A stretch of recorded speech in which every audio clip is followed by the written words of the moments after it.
मेरा नाम रवि है और मैं चंद्रपुर गांव में पला बढ़ा हूँ। चंद्रपुर एक साधारण गांव था जहां हर घर मिट्टी का बना था और हर गली में बच्चे खेलते कूदते नजर आते थे। लेकिन इस गांव की एक अजीब बात थी। यहाँ रात होने के बाद कोई बाहर नहीं निकलता था। बूढ़े बुजुर्ग कहते थे कि इस गांव पर एक अभिशाप है। यह अभिशाप था एक डायन का, जिसका नाम कमला था। गांव में कई कहानियां प्रचलित थीं कि कमला की आत्मा अब भी इस गांव में भटक रही है और वह हर अमावस्या की रात किसी न किसी को अपने साथ ले जाती है। मुझे हमेशा से इन कहानियों में रुचि थी। मेरे दोस्त मुकेश और मैं बचपन से ही इस रहस्य को जानने के लिए उत्सुक थे। हम दोनों ने कई बार इस विषय में चर्चा की थी, लेकिन गांव के बड़े बुजुर्ग हमें टोक देते थे और कहते थे कि इस बारे में ज्यादा मत सोचो, नहीं तो तुम भी इसका शिकार बन जाओगे। लेकिन मैं जिज्ञासु था और इस रहस्य को जानने की ठान चुका था। एक दिन की बात है जब हम गांव के पुराने खंडहर के पास खेल रहे थे। ये खंडहर गांव के सबसे किनारे पर था और कहा जाता था कि यही वह जगह थी जहां कमला को जिंदा जलाया गया था। खेलते खेलते मुकेश ने खंडहर की ओर इशारा किया और कहा, रवि, क्या तुम कभी अंदर गए हो? मैंने सिर हिलाया। नहीं, पर मैं हमेशा से वहां जाने की सोच रहा था। मुकेश घबराया हुआ था। नहीं यार, सुना है जो भी वहां जाता है वह वापस नहीं आता। मुझे यह सब कहानियां बकवास लगती थीं, इसीलिए मैंने कहा, अगर हमें सच जानना है तो हमें वहां जाना ही होगा। अगली रात जब पूरा गांव सो रहा था, हम दोनों चुपके से अपने घरों से निकले। गांव की गलियां सुनसान थीं और दूर कहीं उल्लू की आवाज आ रही थी। हमारी टॉर्च की रोशनी बहुत कमजोर थी, लेकिन हम हिम्मत जुटाकर आगे बढ़ रहे थे। जैसे जैसे हम खंडहर के पास पहुंचे, ठंडी हवा तेज हो गई और अजीब सी गंध हमारे नथुनों में भर गई। खंडहर के पास पहुंचते ही हमें ऐसा लगा जैसे कोई हमें देख रहा हो। चारों ओर घुप अंधेरा था और वहां के पेड़ों की टहनियां किसी कंकाल की उंगलियों की तरह लग रही थीं। हमने दीवार पर हाथ रखा और धीरे धीरे अंदर घुसे। अंदर का माहौल और भी डरावना था। जमी हुई धूल, टूटी हुई ईंटें और मकड़ियों के जाले हर तरफ फैले थे। अचानक हमें किसी के पैरों की आहट सुनाई दी। हम दोनों सहम गए। कौन है? मैंने धीरे से पूछा, लेकिन कोई जवाब नहीं आया। मुकेश ने मेरी बाजू पकड़ ली। रवि, हमें यहां से चलना चाहिए। लेकिन मेरी जिज्ञासा और बढ़ गई थी। हम कुछ कदम और आगे बढ़े तो हमें एक पुराना झूला नजर आया जो हवा के झोंकों से हिल रहा था। यह अजीब था क्योंकि हवा बिल्कुल बंद थी। तभी हमें एक साया दिखा। वह किसी औरत की परछाई थी जो झूले के पास खड़ी थी। हमारी सांसें थम गईं। वह परछाई धीरे धीरे हमारी तरफ बढ़ने लगी। हम दोनों ने अपनी टॉर्च उस पर डाली, लेकिन वहां कुछ भी नहीं था। परछाई गायब हो चुकी थी। अचानक एक तेज हंसी गूंज उठी। हम दोनों चीखते हुए खंडहर से बाहर भागे और सीधे अपने घर पहुंचे। मेरी सांस फूल रही थी और दिल इतनी तेजी से धड़क रहा था कि मुझे लगा कि वह अभी उछलकर बाहर आ जाएगा। मुकेश की हालत भी कुछ ऐसी ही थी। हम दोनों ने कसम खाई कि इस बारे में किसी से कुछ नहीं कहेंगे, लेकिन मैं जानता था कि कुछ तो है इस खंडहर में, कुछ ऐसा जो इस गांव से जुड़ा है, कुछ ऐसा जो अब तक रहस्य बना हुआ है। उस रात मैं ठीक से सो नहीं पाया। मेरी आंखों के सामने वही परछाई घूम रही थी, वही हंसी गूंज रही थी। मैं सोचने लगा कि क्या सच में कमला की आत्मा अब भी इस गांव में है? क्या यह सब महज एक भ्रम था या फिर कोई भयानक सच्चाई? मैं जानता था कि मुझे इस रहस्य से पर्दा उठाना ही होगा। गांव में रहस्यमय घटनाओं की छाया अब मेरे मन को विचलित करने लगी थी। जब से मैंने उस बूढ़ी औरत को देखा था, मेरा दिमाग लगातार उसी दृश्य को दोहराता रहता। वह चेहरा, उसकी झुर्रियों से भरी हुई खाल और उसकी आंखों में छिपा अजीब सा डर, या शायद कोई छिपी हुई चेतावनी। मैं जानता था कि यह सिर्फ मेरा भ्रम नहीं हो सकता। उस रात नींद मेरी आंखों से कोसों दूर थी। चारपाई पर लेटे लेटे छत को ताकते हुए मैं सोचता रहा कि आखिर वह औरत कौन थी। गांव में किसी से पूछूं तो शायद मजाक ही बन जाए, लेकिन कुछ तो था जो सही नहीं लग रहा था।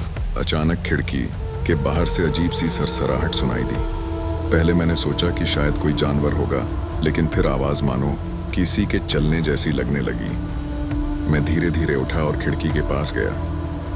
बाहर अंधेरा था, लेकिन हल्की चांदनी खेतों को रोशन कर रही थी। मैंने झांक कर देखा, लेकिन कुछ भी नजर नहीं आया। मेरे दिल की धड़कन तेज हो गई थी। मैं पानी पीने के लिए रसोई की ओर बढ़ा ही था कि अचानक बाहर से किसी के कराहने की आवाज आई। मैंने दरवाजा खोलकर बाहर झांका तो देखा कि गांव के चौधरी रामलाल का बेटा विक्रम दरवाजे पर बेसुध पड़ा था। उसके कपड़े मिट्टी से सने हुए थे और चेहरे पर खरोंचों के निशान थे। विक्रम, क्या हुआ तुम्हें? मैंने घबराते हुए पूछा। उसने कांपते हुए सिर उठाया और फुसफुसाते हुए कहा, वह जंगल में थी। मैंने उसे देखा, पर वह गायब हो गई। मेरा कलेजा कांप उठा। कौन? किसकी बात कर रहे हो तुम? चुड़ैल, वही बूढ़ी औरत, वह जिंदा नहीं है। यह कहकर वह फिर बेहोश हो गया। मैंने तुरंत घर के बाकी लोगों को बुलाया। पिताजी और माँ बाहर आए और विक्रम को अंदर लाने में मदद की। माँ ने उसके माथे पर पानी के छींटे मारे, लेकिन वह बुरी तरह कांप रहा था। गांव के लोग भी शोर सुनकर इकट्ठे होने लगे थे। कुछ ही देर में रामलाल काका भी दौड़े दौड़े आए। बेटा, यह क्या हाल बना रखा है? कहाँ था तू? विक्रम की हालत देखकर सभी चिंतित हो गए। कोई कहने लगा कि शायद वह किसी जानवर के हमले का शिकार हुआ होगा, तो कोई बोला कि हो सकता है कि वह किसी दलदल में गिर गया हो। लेकिन मेरे मन में संदेह बढ़ता ही जा रहा था। रात भर विक्रम बेसुध पड़ा रहा। अगले दिन जब उसने होश संभाला तो उसके चेहरे पर डर के गहरे निशान थे। जब मैंने उससे पूछा कि आखिर हुआ क्या था, तो वह पहले तो चुप रहा, फिर धीमे स्वर में बोला, मैं दोस्तों के साथ जंगल गया था। हमें लगा कि चुड़ैल की कहानी बस एक अफवाह है, इसलिए हमने तय किया कि वहां जाकर देखेंगे।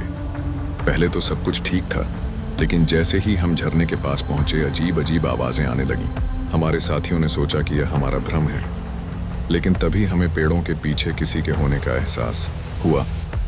विक्रम का चेहरा डर से सफेद हो गया था। मैंने उसे डांडस बंधाते हुए कहा, फिर क्या हुआ? उसने कांपते हुए जवाब दिया, हमने जैसे ही चारों ओर देखा तो वहां कुछ भी नहीं था, लेकिन तभी अचानक बूढ़ी औरत सामने आ गई। उसकी आंखें लाल थीं, उसके बाल बिखरे हुए थे और वह हमें घूर रही थी। हम सब डर गए और वहां से भागने लगे। मेरे दोस्त तो जंगल से बाहर निकल गए, लेकिन मैं रास्ता भटक गया। अचानक मेरे कानों में उसकी फुसफुसाहट गूंजने लगी, तुम बच नहीं सकते। और फिर मुझे कुछ याद नहीं। सभी लोग सन्न रह गए। गांव के बुजुर्गों के चेहरों पर चिंता की लकीरें उभर आईं। हमने कहा था कि उस जंगल में मत जाओ, वहां कुछ ठीक नहीं है, एक बूढ़े आदमी ने कहा। रामलाल काका ने पंडित जी को बुलवाया। पंडित जी ने विक्रम का मुआयना किया और बोले, यह मामला साधारण नहीं है। यह जंगल, ये बूढ़ी औरत, यह सब कुछ एक प्राचीन रहस्य से जुड़ा हुआ है। हमें हवन करना होगा। गांव में अब भय का माहौल बन चुका था। कई लोग अपने घरों में दुबक गए, तो कुछ चौपाल में बैठकर इस घटना की चर्चा करने लगे। मैंने तय कर लिया था कि इस रहस्य को सुलझाकर ही दम लूंगा, लेकिन मुझे नहीं पता था कि यह फैसला मेरे लिए कितनी भयावह घटनाओं का कारण बनने वाला था। गांव में बीते कुछ दिनों से जो अजीब घटनाएं हो रही थीं, वे अब धीरे धीरे मेरी समझ के बाहर जाने लगी थीं। विक्रम की चीखें अब भी मेरे कानों में गूंज रही थीं और उसके लापता होने की गुत्थी सुलझने के बजाय और उलझती जा रही थी। गांव के बुजुर्गों का मानना था कि यह सब उस पुरानी डायन का प्रकोप है, जिसके बारे में वर्षों से कहानियां सुनी जाती रही थीं। मैंने इन सब पर कभी विश्वास नहीं किया था, लेकिन अब हालात ऐसे बन गए थे कि अविश्वास करना भी मुश्किल था। रात गहराने लगी थी और मेरा मन बेचैन हो उठा था। मैं अपने घर के बरामदे में बैठा चांदनी को देख रहा था। ठंडी हवा के झोंके मुझे अंदर तक सिहरा रहे थे। तभी दूर जंगल की दिशा से किसी के रोने की आवाज आई। मैं चौंक उठा। यह आवाज विक्रम की ही थी। मेरा दिल जोरों से धड़कने लगा। क्या यह मेरा भ्रम था या सच में कोई मदद की गुहार लगा रहा था? मैंने हिम्मत जुटाई और एक मशाल जलाकर जंगल की ओर बढ़ चला। जंगल में कदम रखते ही अजीब सा सन्नाटा महसूस हुआ। पत्तों की सरसराहट के अलावा कोई आवाज नहीं थी, लेकिन मुझे कहीं दूर किसी के फुसफुसाने की ध्वनि सुनाई दी। मेरे कदम धीमे हो गए और दिल की धड़कनें तेज। मैंने मशाल को ऊपर उठाया, लेकिन उसकी रोशनी बहुत दूर तक नहीं जा पा रही थी। तभी अचानक एक झाड़ी हिली और मेरे कदम वहीं ठिठक गए। मैं चाह कर भी आगे बढ़ने की हिम्मत नहीं कर पा रहा था।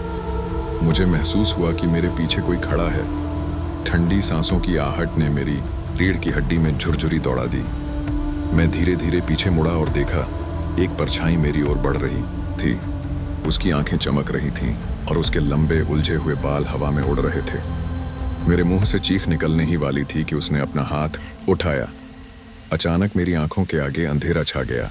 जब मेरी आंखें खुलीं तो मैंने खुद को एक अजनबी जगह पर पाया। यह जगह गांव के किसी भी हिस्से से मेल नहीं खाती थी। चारों ओर घना कोहरा था और हवा में एक अजीब सी गंध फैली थी। तभी मुझे सामने एक झोपड़ी नजर आई। उसकी दीवारें टूटी फूटी थीं और दरवाजे पर काले धागों से बना एक जाल लटक रहा था। मेरे पैर खुद ब खुद उस ओर बढ़ने लगे।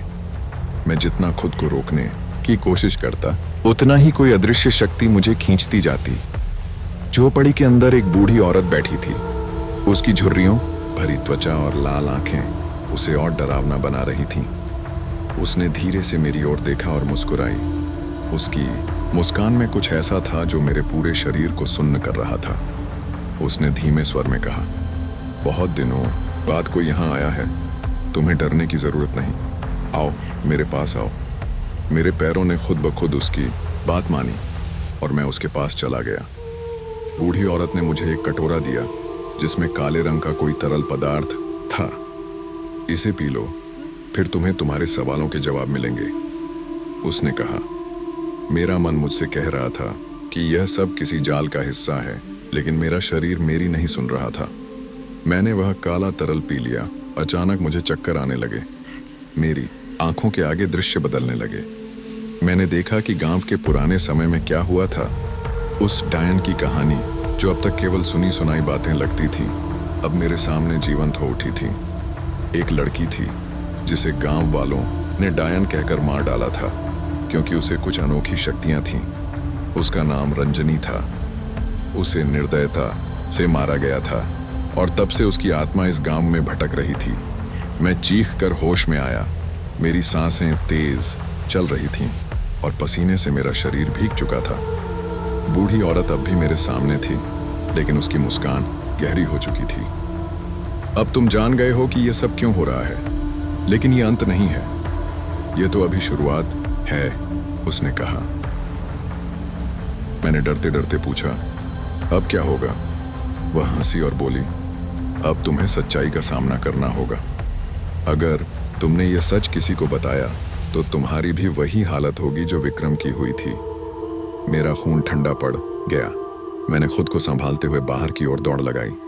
जंगल के रास्ते से भागते हुए मैं जैसे तैसे अपने घर पहुंचा। अब मैं समझ चुका था कि विक्रम के साथ क्या हुआ था, लेकिन सबसे बड़ा सवाल यह था कि मैं अब क्या करूं? क्या इस रहस्य को अपने तक ही रखूं या गांव वालों को बताकर इस भूतिया साए से छुटकारा पाने की कोशिश करूं? अगर मैंने किसी से कुछ कहा तो क्या मेरा भी वही हश्र होगा जो विक्रम का हुआ? मैं इस उधेड़-बुन में पड़ा रहा, लेकिन मुझे महसूस हो रहा था कि यह रहस्य अब मेरे जीवन का हिस्सा बन चुका था। रात और भी डरावनी हो गई थी। बाहर सन्नाटा पसरा था, लेकिन मुझे ऐसा लग रहा था जैसे कोई मेरी खिड़की के बाहर खड़ा मुझे घूर रहा है। मेरा दिल तेजी से धड़कने लगा। मैं हिम्मत करके खिड़की के पास गया और झांक कर देखा। वहां कोई नहीं था, लेकिन जैसे ही मैं वापस मुड़ा, एक छाया मेरे सामने खड़ी थी। अब मैं जान चुका था कि इस भयावह खेल की शुरुआत हो चुकी थी और मुझे इससे बचने का कोई रास्ता नहीं दिख रहा था। रात का अंधेरा पूरे गांव पर छा चुका था। हल्की हवा पेड़ों के पत्तों को सरसराने पर मजबूर कर रही थी, जैसे कोई फुसफुसा रहा हो। मेरे मन में बेचैनी थी। एक अनजाना भय मेरे भीतर घर कर गया था। पिछली रात जो कुछ भी हुआ था वह मुझे चैन से बैठने नहीं दे रहा था। मुझे महसूस हो रहा था कि कुछ ऐसा है जिसे मैं देख नहीं पा रहा, समझ नहीं पा रहा। रात के अंधेरे में जब सब लोग अपने घरों में दुबक चुके थे, मैं अकेले बैठा सोच रहा था कि गांव की यह अजीब घटनाएं आखिर क्या संकेत दे रही हैं। अचानक बाहर से कुछ आवाजें सुनाई देने लगीं। पहले तो लगा कि हवा के झोंकों की वजह से कोई चीज हिल रही होगी, लेकिन जब ध्यान लगाया तो महसूस हुआ कि ये किसी के चलने की आवाजें थीं। मेरे कान चौकन्ने हो गए। मैंने दरवाजे की दरार से बाहर झांका। हल्की चांदनी में मैंने देखा कि गांव के बाहर वाले पीपल के पेड़ के पास एक काली परछाई हिल रही थी। पहले मुझे लगा कि यह मेरा भ्रम है, लेकिन जैसे ही वह आकृति हिलने लगी, मेरा शरीर डर के मारे जड़ हो गया। वह परछाई इंसानी थी, लेकिन उसमें कुछ अजीब था। वह हवा में झूल रही थी, जैसे उसके पैर जमीन को छू ही नहीं रहे थे। मेरा दिल जोर जोर से धड़कने लगा। मैं समझ नहीं पा रहा था कि क्या करूं। डर के बावजूद मेरा मन उत्सुक था, इसलिए मैंने धीरे धीरे घर का दरवाजा खोला और बाहर झांका। गांव के इस हिस्से में घना अंधेरा था, बस पीपल के पेड़ के पास ही थोड़ी सी रोशनी थी। मैंने देखा कि वह परछाई अब धीरे धीरे मेरी तरफ बढ़ रही थी। मेरा गला सूखने लगा। मैंने एक कदम पीछे लिया और तुरंत दरवाजा बंद कर लिया। अंदर आकर मैंने अपनी सांसों को काबू में करने की कोशिश की। मैं समझ चुका था कि कुछ तो बहुत भयानक है जो इस गांव में हो रहा है। अगली सुबह मैं गांव के सबसे बुजुर्ग व्यक्ति बाबा रघुनाथ के पास गया। वे गांव के सबसे जानकार व्यक्ति माने जाते थे, जिन्होंने यहाँ की बहुत सी घटनाएं देखी थीं। जब मैंने उनसे पिछली रात के बारे में बताया तो उनके चेहरे पर गंभीरता छा गई। उन्होंने गहरी सांस ली और बोले, बेटा, ये कोई साधारण छाया नहीं थी, ये चुड़ैल की परछाई है। वह तभी दिखती है जब कोई उसके रहस्य के करीब पहुंचने लगता है। मैं सिहर उठा। लेकिन बाबा, ये सब क्यों हो रहा है? इस गांव में पहले तो ऐसा नहीं था। बाबा ने एक लंबी कहानी सुनाई। कई साल पहले इस गांव में एक औरत रहती थी, जिसे लोगों ने जादू टोना करने के आरोप में मार दिया था। कहते हैं उसकी आत्मा आज भी भटकती है, और जो कोई उसके रहस्य को जानने की कोशिश करता है, वह उसके पास चली आती है। मैं घबरा गया। तो क्या वह परछाई मुझे इसीलिए दिखी थी? क्या मैं किसी खतरे के करीब पहुंच रहा था? बाबा ने चेतावनी दी, अब तुझे बहुत सतर्क रहना होगा। उसकी छाया जिसका पीछा करती है, वह सुरक्षित नहीं रहता। मैंने बाबा की बातों को गंभीरता से लिया। अब मैं जान चुका था कि यह सिर्फ कोरी अफवाह नहीं थी। मेरे सामने एक भयानक सच्चाई खड़ी थी, और मैं अब चाहकर भी इससे पीछे नहीं हट सकता था। बाबा रघुनाथ की बातों ने मेरे मन में और भी सवाल खड़े कर दिए थे। उस औरत की कहानी, जिसे लोग डायन कहते थे, सच में डरावनी थी। लेकिन मेरे दिमाग में एक ही बात घूम रही थी, क्या वाकई कोई अभिशाप इस गांव पर मंडरा रहा था? क्या जो कुछ भी मैंने देखा वह किसी आत्मा का काम था, या फिर यह बस मेरी और राघव की कल्पना थी? लेकिन कल्पना होती तो राघव भी उतना ही डरा हुआ क्यों था? मैं बाबा से पूरी सच्चाई जानना चाहता था। मैंने उनसे फिर पूछा, बाबा, आप कह रहे थे कि इसका एक हल है, वह क्या है? बाबा कुछ देर तक चुप रहे, फिर बोले, उस औरत की आत्मा को शांति तभी मिलेगी जब उसका अधूरा काम पूरा कर दिया जाए। लेकिन यह काम कोई साधारण इंसान नहीं कर सकता। इसके लिए उस आत्मा से सामना करना होगा, उसके सवालों के जवाब खोजने होंगे, और यह आसान नहीं है। जो भी यह करने जाता है वह वापस नहीं आता। मेरे रोंगटे खड़े हो गए। कोई वापस नहीं आता? बाबा ने धीरे से सिर हिलाया। पिछले 30 सालों में 3 लोग ये कोशिश कर चुके हैं, कोई नहीं लौटा। गांव के लोग अब इस बारे में बात भी नहीं करते। वे मान चुके हैं कि इस अभिशाप से बचने का बस एक ही तरीका है, इसे छेड़ो मत, दूर रहो। लेकिन मैं जानता था कि यह कोई समाधान नहीं था। मैं इस डर के साथ जिंदगी नहीं गुजार सकता था। यह जानना जरूरी था कि उस औरत की आत्मा आखिर चाहती क्या थी। मैंने दृढ़ता से कहा, मैं यह करने के लिए तैयार हूं, मुझे बताइए कि क्या करना होगा। बाबा ने मुझे घूरा। उनकी आंखों में चिंता थी, लेकिन उन्होंने मुझे मना नहीं किया। शायद उन्हें भी यह एहसास हो गया था कि मैं हार मानने वालों में से नहीं हूं। उन्होंने धीरे धीरे कहना शुरू किया, तुझे उस पीपल के पेड़ के पास जाना होगा, लेकिन इस बार अकेले। तुझे उस आत्मा से बात करने की कोशिश करनी होगी। यह मत भूलना कि अगर वह तुझे पहचान गई और तुझ पर गुस्सा हुई तो तेरा बचना मुश्किल होगा। लेकिन अगर तुझे सही सवाल पूछने आए तो शायद वह तुझे जवाब दे दे। यह सुनकर मेरे गले से एक सूखी सांस निकली। अकेले जाना होगा। पिछली रात ही हम दोनों मरते मरते बचे थे, और अब मुझे अकेले वहां जाना था, लेकिन यह करना ही होगा। रात होने का इंतजार करना सबसे मुश्किल था। हर पल मुझे ऐसा लग रहा था कि कोई मुझे देख रहा है, कोई मेरे आसपास है। राघव बार बार मुझसे कह रहा था कि मैं पागलपन कर रहा हूं। तू क्यों अपनी जान खतरे में डाल रहा है? उसने कहा। हमें बस इस बारे में सोचना बंद कर देना चाहिए। कुछ ही दिनों में सब ठीक हो जाएगा। लेकिन क्या सच में कुछ ही दिनों में सब ठीक हो जाएगा, या फिर यह डर हमेशा के लिए हमारे सिर पर मंडराता रहेगा? रात होते ही मैं घर से बाहर निकला। हवा पहले से ज्यादा ठंडी थी। मेरे हाथ पैर हल्के कांप रहे थे, लेकिन मैं किसी भी हालत में पीछे नहीं हटना चाहता था। मैं धीमे धीमे उस पीपल के पेड़ की तरफ बढ़ने लगा। हर कदम के साथ मेरे दिल की धड़कन बढ़ती जा रही थी। गांव की गलियां सुनसान थीं। ऐसा लग रहा था कि पूरा गांव मेरी इस यात्रा को देख रहा हो, लेकिन कोई कुछ कह नहीं रहा था। पीपल के पेड़ के पास पहुंचकर मैंने चारों तरफ देखा। सब कुछ वैसा ही था जैसा पिछली रात था। वही अजीब सी ठंड, वही गहरी निस्तब्धता। लेकिन इस बार मैं यहाँ भागने के लिए नहीं, बल्कि सच का सामना करने के लिए आया था। मैंने धीरे से कहा, कौन हो तुम? तुम क्या चाहती हो? कोई जवाब नहीं आया। बस हवा और ज्यादा तेज हो गई। पेड़ की शाखाएं सरसराने लगीं, जैसे वे मेरी बात सुन रही हों। मैंने फिर कहा, अगर तुम्हें इंसाफ चाहिए तो मुझे बताओ कि तुम्हारे साथ क्या हुआ। मैं तुम्हारी मदद करना चाहता हूँ। तभी हवा अचानक रुक गई। सब कुछ बिल्कुल शांत हो गया। मुझे अपनी ही सांसें ज्यादा तेज सुनाई देने लगीं। फिर मेरे ठीक सामने जमीन पर एक परछाई उभरने लगी। पहले धुंधली थी, फिर धीरे धीरे स्पष्ट होने लगी। मेरे सामने वही औरत खड़ी थी। उसके बाल बिखरे हुए थे, उसकी आंखें लाल चमक रही थीं, लेकिन इस बार वह गुस्से में नहीं लग रही थी। उसके चेहरे पर दर्द और उदासी थी। उसकी आवाज हल्की थी, लेकिन साफ सुनाई दी। तुम क्यों आए हो?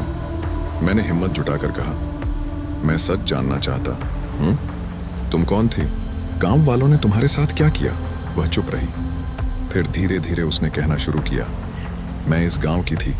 मेरा नाम सुरेखा था। मुझे अपनी माँ से कुछ शक्तियाँ विरासत में मिली थीं।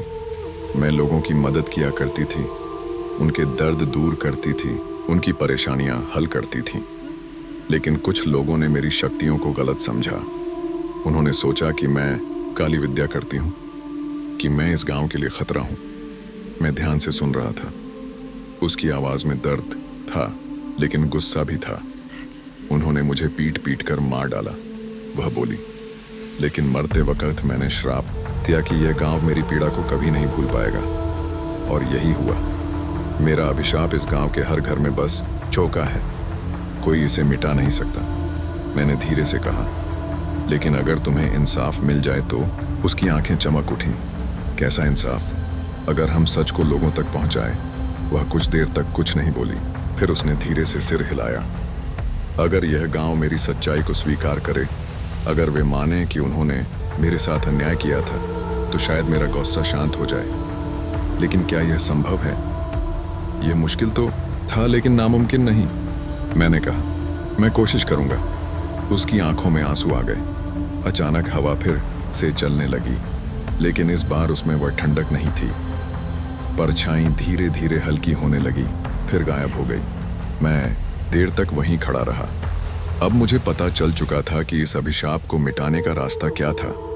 सवाल यह था, क्या गांव के लोग इस सच्चाई को स्वीकार करेंगे? रात भर मैं सो नहीं सका। सुरेखा की कहानी मेरे दिमाग में घूम रही थी। गांव वालों ने उसके साथ जो किया था, वह केवल अन्याय नहीं था, बल्कि एक पाप था। और अब इतने सालों बाद भी उसकी आत्मा इसी अन्याय का बोझ उठाए हुए थी। मुझे समझ नहीं आ रहा था कि इस सच्चाई को गांव के सामने कैसे लाया जाए। क्या वे इस बात को स्वीकार करने के लिए तैयार होंगे, या फिर वे मुझे भी उसी तरह दंड देंगे जैसे उन्होंने सुरेखा को दिया था? सुबह की पहली किरण के साथ ही मैं बाबा रघुनाथ के पास गया। उनके चेहरे पर गहरी चिंता की लकीरें थीं। मुझे देखते ही उन्होंने पूछा, क्या हुआ? तू ठीक तो है? मैंने लंबी सांस ली और कहा, बाबा, मुझे सुरेखा से मिलने का मौका मिला। उसने मुझे सब कुछ बता दिया। बाबा का चेहरा एकदम सख्त हो गया। उन्होंने चारों तरफ देखा, जैसे यह सुनिश्चित कर रहे हों कि कोई हमारी बात न सुन रहा हो। फिर उन्होंने धीमे स्वर में कहा, क्या बताया उसने तुझे? मैंने उन्हें सारी बात बताई। कैसे गांव वालों ने उसे डायन करार दिया, कैसे उसे मौत के घाट उतार दिया, और कैसे उसका अभिशाप अब भी इस गांव पर मंडरा रहा था। बाबा चुपचाप सुनते रहे। उनकी आंखों में एक अजीब सा दर्द था। शायद उन्हें पहले से ही इसका अंदाजा था। कुछ देर बाद उन्होंने कहा, यह सच है, मैंने भी यह कहानी सुनी थी, लेकिन कभी किसी से कहने की हिम्मत नहीं हुई। यह गांव डर के साए में जी रहा है बेटा। लोग सच जानते हैं, लेकिन इसे स्वीकार करने से डरते हैं। उन्हें लगता है कि अगर वे इस बारे में बात करेंगे तो अभिशाप और बढ़ जाएगा। मैंने गहरी सांस ली। लेकिन बाबा, अगर हम गांव के लोगों को सच मानने के लिए मना लें तो सुरेखा की आत्मा को शांति मिल सकती है। क्या यह सही नहीं होगा? बाबा कुछ देर तक सोचते रहे, फिर उन्होंने सिर हिलाया। सही तो होगा, लेकिन आसान नहीं। लोग अपनी मान्यताओं और डर से जल्दी बाहर नहीं आते। अगर तूने यह बात उठाई तो तुझे भी खतरा हो सकता है। गांव वाले तुझे भी अपना दुश्मन समझ सकते हैं। मुझे यह सुनकर झटका लगा, लेकिन मैंने फैसला कर लिया था। मैं ये खतरा उठाने के लिए तैयार हूं बाबा। अगर हमें इस अभिशाप से मुक्त होना है तो सच को सामने लाना ही होगा। बाबा ने मेरी आंखों में देखा, फिर उन्होंने कहा, अगर तुझे यह करना ही है तो तुझे पहले गांव के सबसे बुजुर्ग और सम्मानित लोगों से बात करनी होगी। जब तक उनके पास समर्थन नहीं होगा, बाकी गांव वाले तेरी बात नहीं सुनेंगे। मैंने सिर हिलाया। मैं यह करूंगा। उस दिन मैं गांव के बुजुर्गों के पास गया। सबसे पहले मैं चौधरी रामलाल के पास गया। वे गांव के सबसे पुराने और सम्मानित व्यक्ति थे। जब मैंने उन्हें पूरी कहानी बताई तो उनका चेहरा सफेद पड़ गया। बेटा, तू जो कह रहा है वह सच हो सकता है, उन्होंने कहा, लेकिन यह गांव अब भी उसी पुराने डर में जी रहा है। अगर हम यह सच स्वीकार भी कर लें तो लोग हमें ही दोष देंगे, लेकिन अगर हम यह नहीं मानते तो यह डर कभी खत्म नहीं होगा। मैंने तर्क दिया। आपको याद है कि पिछले कुछ सालों में कितने ही लोगों ने इस पीपल के पेड़ के पास अजीब घटनाओं का सामना किया है। यह अभिशाप तब तक नहीं जाएगा जब तक हम उसे खत्म नहीं करेंगे। चौधरी साहब चुप हो गए। वे सोच में पड़ गए थे। कुछ देर बाद उन्होंने कहा, अगर मैं तेरी मदद करूं तो बाकी गांव वाले मेरी बात मानेंगे, लेकिन हमें यह ध्यान रखना होगा कि हम यह बात धीरे धीरे फैलाएं। अगर अचानक यह सच सामने आ गया तो लोग गुस्से में आ सकते हैं। मैंने हामी भरी। इसके बाद हम कुछ और बुजुर्गों के पास गए। कुछ ने हमारी बात मानी, कुछ ने इनकार कर दिया, लेकिन धीरे धीरे यह चर्चा गांव में फैलने लगी। लोग कानाफूसी करने लगे। कुछ लोग डर गए थे, लेकिन कुछ को यह समझ में आने लगा था कि यह अभिशाप यूं ही नहीं जाएगा। फिर वह दिन आया जब हमें पूरे गांव के सामने यह बात रखनी थी। चौपाल में सभी लोग इकट्ठा हुए। चौधरी रामलाल खड़े हुए और बोले, आज हमें एक सच्चाई का सामना करना है जिसे हम वर्षों से अनदेखा करते आ रहे हैं। यह अभिशाप जिससे हम डरते हैं हमारी ही गलती का नतीजा है। हमने एक निर्दोष औरत को मार दिया और अब उसकी आत्मा हमें चैन से नहीं जीने दे रही। गांव में सन्नाटा छा गया। कुछ लोग फुसफुसाने लगे। किसी ने कहा, यह क्या पागलपन है? किसी ने कहा, हमने जो किया वह सही था, वह डायन थी। मैंने खड़े होकर कहा, नहीं, वह डायन नहीं थी। वह एक आम इंसान थी जो बस दूसरों की मदद करना चाहती थी, लेकिन हमारे पूर्वजों ने उसे गलत समझा और उसे मार दिया। उसका बदला लेने के लिए नहीं, बल्कि न्याय पाने के लिए उसकी आत्मा अब भी यहाँ भटक रही है। गांव वाले एक दूसरे की ओर देखने लगे। कुछ लोगों के चेहरे पर संदेह था, कुछ के चेहरे पर डर। तभी अचानक हवा तेज हो गई। पीपल का पेड़ झूमने लगा। लोगों ने डरकर पीछे हटना शुरू कर दिया और तभी सबके सामने सुरेखा की परछाई उभर आई। गांव में हड़कंप मच गया। लोग इधर उधर भागने लगे, लेकिन सुरेखा की आत्मा ने बस इतना ही कहा, मुझे इंसाफ चाहिए। मैं तब तक नहीं जाऊंगी जब तक मेरा नाम साफ नहीं किया जाता। गांव वालों को अब यकीन हो गया कि जो हम कह रहे थे वह सच था। धीरे धीरे लोग रुके। फिर उन्होंने चौधरी रामलाल की तरफ देखा। उन्होंने सिर झुकाया और कहा, हमें अपनी गलती माननी होगी, हमें उसके लिए प्रायश्चित करना होगा। गांव वालों ने एक दूसरे को देखा। फिर किसी ने धीरे से कहा, हम माफी मांगेंगे, हमें माफी मांगनी चाहिए। धीरे धीरे पूरा गांव सुरेखा की आत्मा के सामने खड़ा हो गया। लोगों ने हाथ जोड़ लिए। उन्होंने कहा, हमें माफ कर दो, हमने जो किया वह अज्ञानता में किया। हम अपनी गलती स्वीकार करते हैं। सुरेखा की आत्मा ने उनकी ओर देखा। फिर धीरे धीरे वह हल्की होने लगी। उसकी आंखों में अब गुस्सा नहीं बल्कि शांति थी। और फिर एक हल्की हवा चली और वह गायब हो गई। गांव में एक गहरी शांति छा गई। लोगों ने राहत की सांस ली। वे जानते थे कि अब यह अभिशाप हमेशा के लिए खत्म हो गया था। मैंने आकाश की ओर देखा। शायद कहीं न कहीं सुरेखा की आत्मा अब शांति से थी। गांव में अजीब सी शांति छा गई थी। सुरेखा की आत्मा के प्रकट होने के बाद से लोग बहुत बदल गए थे। वे पहले की तरह नहीं थे। अब वे डर के साए में नहीं जी रहे थे। लेकिन इसके बावजूद मेरे मन में एक बेचैनी बनी हुई थी। ऐसा लग रहा था जैसे कुछ अधूरा रह गया हो। उस रात मैं अपनी चारपाई पर लेटा था, लेकिन नींद मेरी आंखों से कोसों दूर थी। हर चीज सामान्य लग रही थी, फिर भी मेरे भीतर अजीब सा डर था। क्या सचमुच सब खत्म हो गया था? क्या सुरेखा को न्याय मिल गया था, या फिर कोई और सच अब भी छिपा हुआ था? रात के गहरे अंधेरे में अचानक मुझे लगा कि किसी ने मेरा नाम पुकारा। यह कोई साधारण आवाज नहीं थी, बल्कि धीमी फुसफुसाहट जैसी थी। मेरा दिल जोर से धड़कने लगा। मैं धीरे धीरे उठकर बैठ गया और चारों ओर देखने लगा। आंगन में हल्की चांदनी बिखरी हुई थी। हवा बिल्कुल शांत थी, लेकिन फिर भी मुझे ऐसा लगा जैसे कुछ अजीब था। अचानक मेरे कमरे के बाहर से किसी के चलने की आवाज आई। मैंने हिम्मत जुटाई और दरवाजा खोला। बाहर कोई नहीं था, लेकिन जमीन पर गीली मिट्टी के ताजे निशान थे, जैसे अभी अभी कोई वहां से गुजरा हो। मैंने डर को झटका और आगे बढ़ा। मेरे कदम अपने आप ही पीपल के पेड़ की तरफ बढ़ने लगे। वहां कुछ था जो मुझे खींच रहा था। गांव अब पूरी तरह शांत था, कहीं कोई हलचल नहीं थी। जैसे जैसे मैं उस जगह के करीब पहुंचा जहां पहले सुरेखा की आत्मा प्रकट हुई थी, मेरा दिल तेजी से धड़कने लगा। तभी हवा अचानक ठंडी हो गई। मेरे सामने कुछ हलचल हुई और मैं देख सकता था कि कोहरे के बीच एक छाया उभर रही थी। यह सुरेखा की आत्मा थी, लेकिन इस बार उसका चेहरा पहले जैसा शांत नहीं था। उसकी आंखों में अब भी दर्द था, जैसे कुछ कहना चाहती हो। मैंने हिम्मत जुटाकर पूछा, क्या हुआ सुरेखा? क्या तुम्हें अब भी न्याय नहीं मिला? उसने धीरे से सिर हिलाया। उसकी आवाज हवा में गूंज उठी।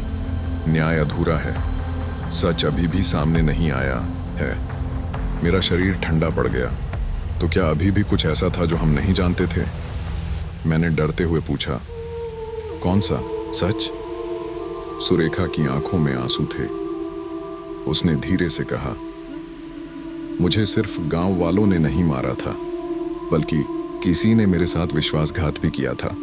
कोई ऐसा व्यक्ति जिसने मुझे बचाने का वादा किया था, लेकिन आखिरी पल में उसने मुझे धोखा दिया। मुझे झटका लगा।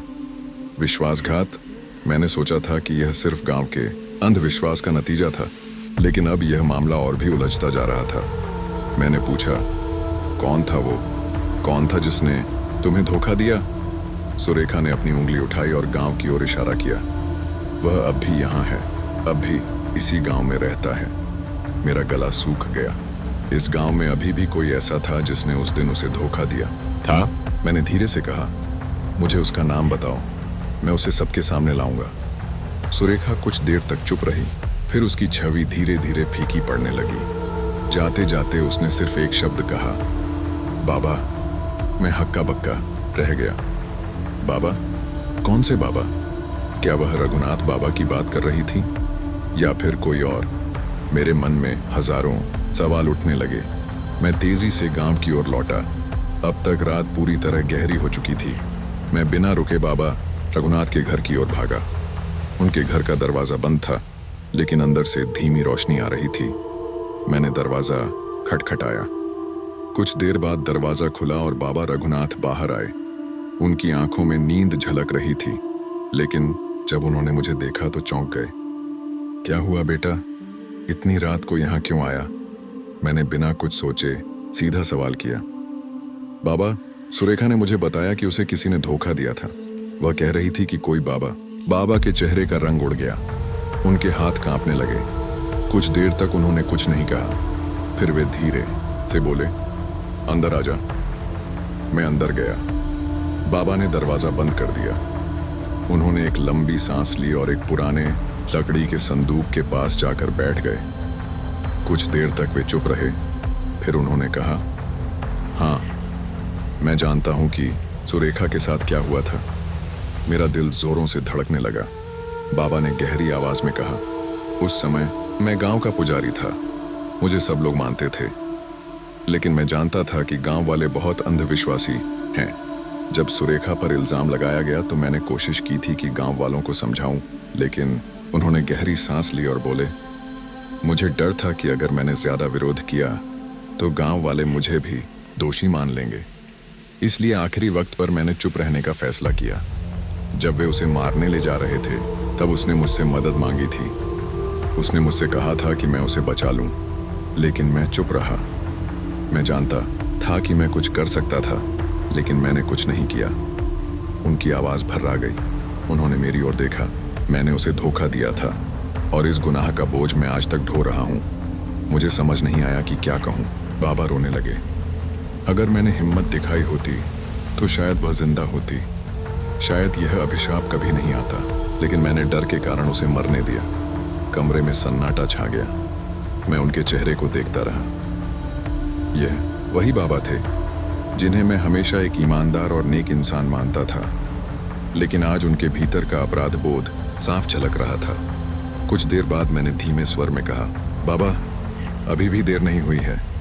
आपको गांव वालों के सामने सच कबूल करना होगा। यह बोझ हमेशा के लिए हट जाएगा। बाबा ने मेरी ओर देखा। उनकी आंखों में पीड़ा थी, लेकिन एक अजीब सी दृढ़ता भी थी। उन्होंने सिर हिलाया। हाँ, मुझे यह करना होगा। अब और देर नहीं कर सकता। अगली सुबह बाबा ने पूरे गांव को चौपाल में इकट्ठा किया। उन्होंने सबके सामने अपने गुनाह का इकरार किया। गांव वाले चौंक गए थे। कुछ लोग गुस्से में थे, लेकिन ज्यादातर लोग हैरान थे। मैंने उस दिन जो किया वह मेरी सबसे बड़ी गलती थी। मैं चाहता तो सुरेखा को बचा सकता था, लेकिन मैं डर गया। आज मैं सबके सामने यह स्वीकार करता हूं कि हमने जो किया वह गलत था। मैं अपने पाप की सजा भुगतने के लिए तैयार हूं। गांव में सन्नाटा छा गया। कुछ लोगों की आंखों में आंसू थे। चौधरी रामलाल ने आगे बढ़कर बाबा के कंधे पर हाथ रखा और कहा, हम सब दोषी हैं बाबा, लेकिन अब हमें मिलकर इस गलती को सुधारना होगा। उस रात जब मैं फिर से पीपल के पेड़ के पास गया तो वहां कोई छाया नहीं थी, कोई फुसफुसाहट नहीं थी। हवा में अजीब सी हल्कापन थी। सुरेखा की आत्मा को आखिरकार शांति मिल गई थी। गांव में अब पहले जैसी बेचैनी नहीं थी, लेकिन मैं जानता था कि कहानी यहां खत्म नहीं हुई थी। सुरेखा की आत्मा को शांति जरूर मिली थी, लेकिन मेरे मन में अब भी सवाल थे। अगर सब कुछ खत्म हो गया था तो फिर क्यों मुझे ऐसा लग रहा था कि कोई और राज अब भी छुपा हुआ है। उस रात मैं चारपाई पर लेटा, लेकिन नींद आंखों से कोसों दूर थी। हवाएं अब भी पेड़ों के बीच एक अजीब सी फुसफुसाहट छोड़ रही थीं, जैसे वे कुछ कहने की कोशिश कर रही हों। मैं बहुत देर तक करवटें बदलता रहा, लेकिन जब बेचैनी हद से बढ़ गई तो मैंने उठने का फैसला किया। बाहर चांदनी बिखरी थी और गांव के कच्चे रास्ते सुनसान पड़े थे। सब कुछ सामान्य लग रहा था, लेकिन मेरे भीतर एक अजीब सी हलचल थी। अचानक दूर मंदिर की दिशा से कुछ सरसराने की आवाज आई। मेरा दिल तेजी से धड़कने लगा। इतनी रात गए कौन मंदिर की ओर जा सकता था। मैंने बिना देर किए कदम बढ़ा दिए। मंदिर गांव के किनारे एक सुनसान जगह पर था, जहां आमतौर पर लोग रात में जाने से कतराते थे। जैसे ही मैं मंदिर के करीब पहुंचा, मुझे एक परछाई दिखाई दी। कोई अंदर खड़ा था, लेकिन अंधेरे में उसकी आकृति साफ नहीं दिख रही थी। मैंने हिम्मत जुटाकर आवाज लगाई, कौन है वहां? कोई जवाब नहीं आया। मेरी सांसें तेज हो गईं। मैंने धीरे धीरे आगे बढ़कर मंदिर के दरवाजे को धक्का दिया। दरवाजा चरमराया और खुल गया। अंदर एक दिया जल रहा था, जिसकी लौ टिमटिमा रही थी, और ठीक उसी रोशनी में मैं एक बूढ़ी औरत को खड़े देख सकता था। उसकी कमर झुकी हुई थी, आंखें ढंसी हुई और चेहरा झुर्रियों से भरा था। मैंने उसकी ओर देखा और धीरे से पूछा, आप कौन हैं? वह औरत कुछ देर तक मुझे घूरती रही। फिर उसने भारी आवाज में कहा, तुम्हें यहाँ नहीं आना चाहिए था बेटा। मुझे झटका लगा। उसकी आवाज में एक अजीब सा कंपन था, जैसे वह कोई बड़ा राज अपने भीतर दबाए बैठी हो। मैंने पूछा, आप कौन हैं और इतनी रात यहाँ क्या कर रही हैं? उसने एक लंबी सांस ली और बोली, मुझे लोग बुढ़िया काकी कहते हैं। मैं इस गांव में बरसों से हूँ, लेकिन कोई मेरी परवाह नहीं करता। मैं हमेशा मंदिर के पास ही रहती हूँ, लेकिन कोई मुझसे बात नहीं करता। मुझे यह सुनकर आश्चर्य हुआ। मैंने गांव में इस नाम की किसी औरत के बारे में पहले कभी नहीं सुना था। मैंने पूछा, आपको डर नहीं लगता यहाँ अकेले? उसने हल्का सा हंसकर कहा, डर? मैं बरसों से इन अंधेरों में जी रही हूँ, मुझे अब डर नहीं लगता। लेकिन तुम्हें लगता है? मैं चुप हो गया। सच कहूं तो मुझे डर लग रहा था, लेकिन मैं इसे स्वीकार नहीं कर सकता था। मैंने पूछा, आप यहाँ इतनी रात को क्या कर रही हैं? बुढ़िया काकी ने मेरे चेहरे की ओर गहराई से देखा और बोली, तुम सुरेखा के बारे में जानना चाहते हो, है ना? मेरी सांस अटक गई। मैंने सिर हिलाया। उसने धीमे से कहा, सब कुछ खत्म नहीं हुआ है बेटा। जो तुमने सुना है वह पूरा सच नहीं है। कुछ ऐसी बातें हैं जो अब भी छुपी हुई हैं, और जब तक वे उजागर नहीं होती, यह गांव कभी शांति से नहीं रह पाएगा। मेरा दिल जोरों से धड़कने लगा। मैंने पूछा, कैसा सच?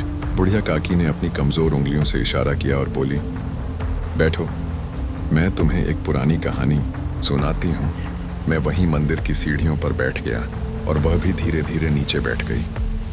उसकी आवाज़ भारी थी, जैसे वह बरसों का बोझ अपने सीने में दबाए बैठी हो। बरसों पहले, जब यह गांव पहले जैसा नहीं था, यहाँ एक और लड़की थी जिसका नाम सावित्री था। वह भी इस गांव की थी और लोग उसकी सुंदरता और भोलापन देख उसे पसंद करते थे। लेकिन जब वह जवान हुई तो उस पर भी उसी तरह के आरोप लगे जैसे सुरेखा पर लगे थे। लोगों ने कहा कि वह जादू टोना करती है, कि वह गांव के पुरुषों को अपने वश में कर रही है। धीरे धीरे गांव वालों ने उसे भी सताना शुरू कर दिया, और फिर एक दिन उसे भी ठीक उसी जगह पर जलाया गया जहां सुरेखा को जलाया गया था। मेरी आंखें चौड़ी हो गईं। तो क्या यह सब पहले भी हो चुका है? बुढ़िया काकी ने सिर हिलाया। हाँ बेटा, ये कोई पहला मामला नहीं था। ये गांव बरसों से औरतों को ऐसे ही सताता आ रहा है, और इसका कारण केवल अंधविश्वास नहीं है। मैंने घबराकर पूछा, तो फिर क्या कारण है? उसने मेरी ओर झुककर फुसफुसाते हुए कहा, इस गांव में कुछ लोग नहीं चाहते कि औरतें खुद के लिए खड़ी हों। वे चाहते हैं कि डर बना रहे, कि कोई भी उनके खिलाफ आवाज ना उठाए। हर कुछ सालों में वे किसी न किसी लड़की को डायन कहकर मार डालते हैं, ताकि बाकी सब डरकर चुपचाप रहें। मुझे काटो तो खून नहीं। कौन लोग हैं ये? बुढ़िया काकी ने गहरी सांस ली। यह एक राज है जिसे खोलने की हिम्मत बहुत कम लोगों में होती है, लेकिन अगर तुमने एक बार इसे जानने की ठान ली तो फिर तुम्हारी जिंदगी पहले जैसी नहीं रहेगी। मैंने बिना सोचे कहा, मैं सच जानना चाहता हूँ, चाहे कुछ भी हो जाए। काकी मुस्कुराई, लेकिन उसकी आंखों में एक अजीब सी उदासी थी। उसने कहा, तो तैयार हो जाओ, क्योंकि यह रास्ता आसान नहीं है। यह सच बहुत गहरा और खतरनाक है। मैंने मंदिर के चारों ओर देखा। हवा अब भी ठंडी थी, लेकिन अब मेरे भीतर डर की जगह एक अलग ही भावना थी, जिज्ञासा और हिम्मत। मैंने धीरे से कहा, काकी, मुझे बताइए कि आगे क्या करना होगा। बुढ़िया काकी ने मेरी ओर देखा और कहा, पहले तुम्हें गांव के सबसे पुराने घर में जाना होगा। वहां तुम्हें कुछ ऐसे दस्तावेज मिलेंगे जो यह साबित करेंगे कि यह सब सालों से होता आ रहा है। लेकिन याद रखना, अगर किसी को पता चला कि तुम ये सब कर रहे हो तो तुम्हारी जान भी खतरे में पड़ सकती है। मेरे भीतर एक अजीब सी उत्तेजना भर गई। मैं अब इस रहस्य को जानने के लिए पूरी तरह तैयार था, चाहे उसकी कीमत कुछ भी हो। रात गहराती जा रही थी, लेकिन मेरे भीतर एक नया प्रकाश जग चुका था। मुझे अब हर हाल में सच तक पहुंचना था। गांव की हवाएं अब भी वही पुरानी कहानियां फुसफुसा रही थीं, लेकिन मेरे कान अब उन्हें नए ढंग से सुन रहे थे। बुढ़िया काकी की बातें मेरे दिमाग में घूम रही थीं। गांव का इतिहास जितना मैं सोच रहा था, उससे कहीं ज्यादा गहरा और डरावना था। मैं जान चुका था कि यह सिर्फ एक डायन की कहानी नहीं थी, बल्कि यह एक साजिश थी जो वर्षों से चली आ रही थी। सवाल यह था कि इसका अगला शिकार कौन होगा, और क्या मैं इस चक्र को तोड़ने में सफल हो पाऊंगा। मैंने बुढ़िया काकी की सलाह के अनुसार गांव के सबसे पुराने घर की ओर जाने का फैसला किया। वह घर गांव के बाहरी इलाके में था, पेड़ों और झाड़ियों से घिरा हुआ, और वहां कोई भी आसानी से नहीं जाता था। लोगों का मानना था कि वह घर शापित था। वहां जो भी गया वह या तो लौटकर नहीं आया या फिर पागल हो गया। लेकिन मैं अब पीछे हटने वालों में से नहीं था। रात का तीसरा पहर था। मैं घर से बाहर निकला और गांव की तंग गलियों से होते हुए उस वीरान मकान की ओर बढ़ा। रास्ते में मुझे हर छाया संदिग्ध लग रही थी, जैसे कोई मेरी हरकतों पर नजर रख रहा हो। हर झाड़ी की सरसराहट में मुझे किसी के कदमों की आहट सुनाई दे रही थी, लेकिन मैंने अपने डर को काबू में रखा और धीरे धीरे आगे बढ़ता रहा। जब मैं उस पुराने मकान के पास पहुंचा तो उसकी जर्जर हालत देखकर मेरे रोंगटे खड़े हो गए। उसकी दीवारें काई से ढकी थीं, खिड़कियों के कांच टूट चुके थे और दरवाजे पर जंग लगे लोहे की जंजीर पड़ी थी। मैंने चारों ओर देखा, यह तय करने के लिए कि कोई मुझे देख तो नहीं रहा। फिर मैं धीरे से दरवाजे की ओर बढ़ा और उसे धक्का दिया। दरवाजा चरमराते हुए खुल गया और अंदर से एक सड़ी गली गंध आई, जैसे वहां बरसों से कुछ सड़ रहा हो। मैं अंदर दाखिल हुआ। खूब अंधेरा था, लेकिन चांदनी की हल्की रोशनी खिड़की से छन कर आ रही थी, जिससे मैं थोड़ा बहुत देख पा रहा था। मैंने चारों ओर नजर दौड़ाई। मकान के अंदर पुराने जमाने का फर्नीचर बेतरतीब ढंग से पड़ा था। कुछ कुर्सियां टूटी हुई थीं, दीवारों पर मकड़ी के जाले फैले हुए थे और जमीन पर धूल की मोटी परत जमी थी। ऐसा लग रहा था कि इस जगह को सालों से किसी ने छुआ तक नहीं था। मैंने बुढ़िया काकी की बातों को याद किया। मुझे दस्तावेज ढूंढने थे जो इस गांव के रहस्य को उजागर कर सकते थे, लेकिन वे दस्तावेज कहाँ हो सकते थे? मैं धीरे धीरे आगे बढ़ा और एक पुरानी लकड़ी की अलमारी के पास पहुंचा। मैंने उसका दरवाजा खोला तो धूल का एक गुब्बार उठा, जिससे मुझे जोर की खांसी आ गई। अलमारी के अंदर कुछ पुरानी किताबें रखी थीं, जिनके पन्ने पीले पड़ चुके थे। मैंने एक एक करके उन्हें पलटना शुरू किया, लेकिन उनमें कुछ खास नहीं था। तभी मेरी नज़र अलमारी के सबसे नीचे रखी एक पुरानी संदूक पर पड़ी। वह संदूक भारी लकड़ी का बना था और उस पर लोहे की पट्टियां लगी थीं। मैंने उसे खींचकर बाहर निकाला और उसका ढक्कन खोलने की कोशिश की, लेकिन वह जंग लगे ताले से बंद था। मैंने चारों ओर देखा कि कुछ ऐसा मिल जाए जिससे मैं ताला तोड़ सकूं। तभी मुझे जमीन पर एक पुराना लोहे का सरिया दिखा। मैंने उसे उठाया और ताले पर जोर से मारना शुरू किया। कुछ वार करने के बाद ताला चरमराया और टूटकर जमीन पर गिर गया। मैंने धीरे से संदूक का ढक्कन खोला। अंदर बहुत सारी पुरानी चिट्ठियां और कागज के बंडल थे। मैंने कांपते हाथों से उन्हें उठाया और रोशनी में देखने लगा। ये गांव के पुराने दस्तावेज थे, 100 साल से भी पुराने। मैंने एक कागज उठाया और पढ़ना शुरू किया। यह एक पुराने जमींदार द्वारा लिखा गया पत्र था। पत्र में लिखा था कि गांव की औरतों को हमेशा नियंत्रण में रखना चाहिए, क्योंकि अगर वे ज्यादा ताकतवर हो जाएंगी तो वे पुरुषों के लिए खतरा बन जाएंगी। पत्र में यह भी लिखा था कि अगर कोई औरत जरूरत से ज्यादा समझदार या आत्मनिर्भर हो जाए तो उसे डायन घोषित करके खत्म कर देना चाहिए। मेरा खून खौल उठा। यह पूरी कहानी किसी अंधविश्वास की नहीं, बल्कि एक सुनियोजित षड्यंत्र की थी। गांव के ताकतवर लोग यह सब जानबूझकर कर रहे थे ताकि औरतें कभी भी आगे न बढ़ सकें। मैंने और कागज पलटे। उनमें कई और घटनाओं का जिक्र था। सावित्री की कहानी, सुरेखा की कहानी और उन कई औरतों की कहानियां जिनका कोई नाम भी नहीं था। सबके साथ यही हुआ था। पहले उन्हें बदनाम किया गया, फिर उन्हें डायन करार दिया गया और आखिर में उन्हें मौत के घाट उतार दिया गया। तभी अचानक बाहर किसी के कदमों की आहट सुनाई दी। मेरा दिल जोरों से धड़कने लगा। इतनी रात गए यहाँ कौन आ सकता था? क्या किसी को मेरे यहाँ होने का पता चल गया था? मैंने जल्दी से कागजों को समेटा और संदूक का ढक्कन बंद कर दिया। फिर मैं छिपने के लिए एक कोने में दुबक गया। कदमों की आहट तेज होती जा रही थी। कोई दरवाजे के पास आकर रुका। कुछ क्षणों तक सन्नाटा छाया रहा, फिर दरवाजा चरमराकर और ज्यादा खुल गया। मैंने सांस रोके देखा। एक आदमी अंदर आया, लेकिन अंधेरे में मैं उसकी शक्ल नहीं देख सका। वह इधर उधर देखने लगा जैसे कुछ ढूंढ रहा हो। मेरे हाथ पांव ठंडे पड़ गए। अगर उसने मुझे देख लिया तो वह जरूर गांव वालों को बुला लाएगा और तब मेरी खैर नहीं होगी। आदमी कुछ देर तक कमरे में इधर उधर देखता रहा, फिर उसने संदूक को देखा। मेरा दिल हलक में आ गया।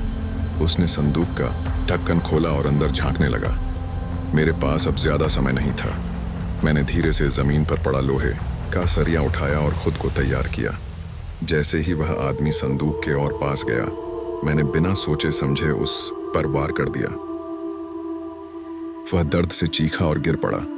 मैं तुरंत खिड़की की ओर भागा और बिना पीछे देखे बाहर कूद गया। मेरे घुटनों में चोट लगी, लेकिन मैंने दर्द की परवाह नहीं की।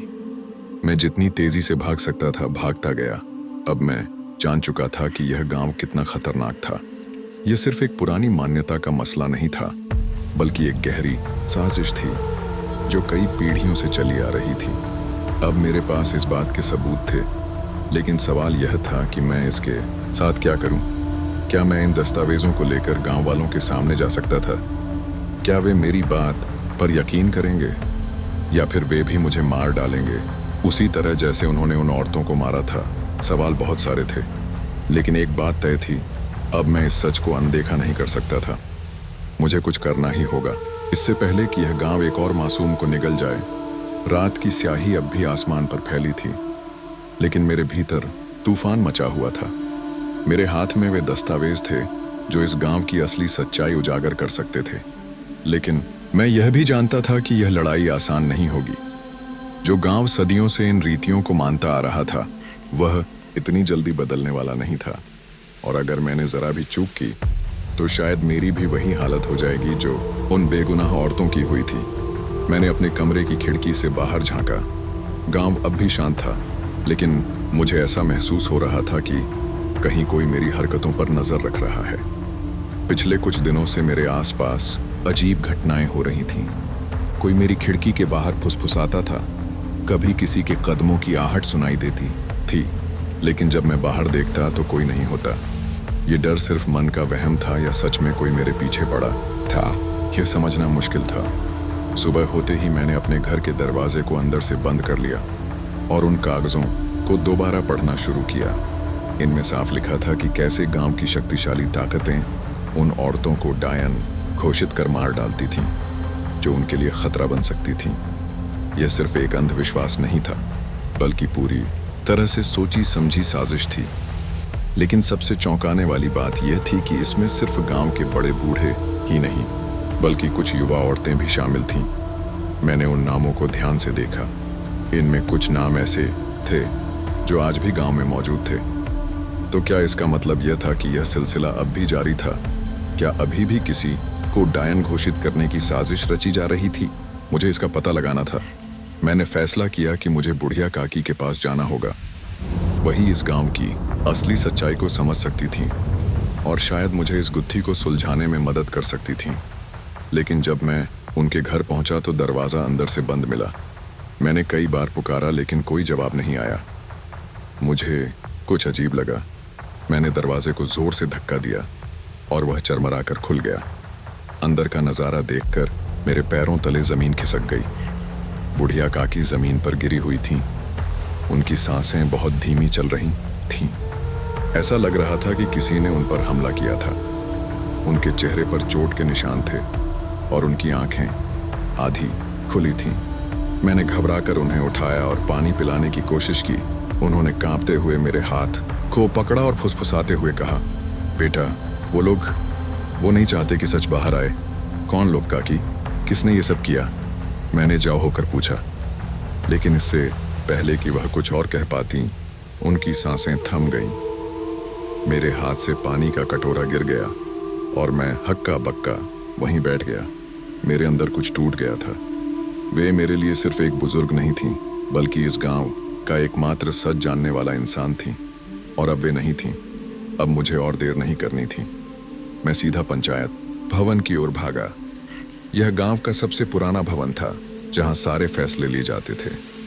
अगर मुझे न्याय पाना था तो मुझे यहीं जाकर सबूतों के साथ सबके सामने सच लाना था। लेकिन जैसे ही मैं वहां पहुंचा, मुझे महसूस हुआ कि मैं अकेला नहीं था। गांव के कई बड़े बुजुर्ग पहले से वहां बैठे थे, जैसे उन्हें मेरे आने की खबर थी। उनके चेहरे पर गुस्सा था। कुछ नौजवान लड़के भी वहां खड़े थे।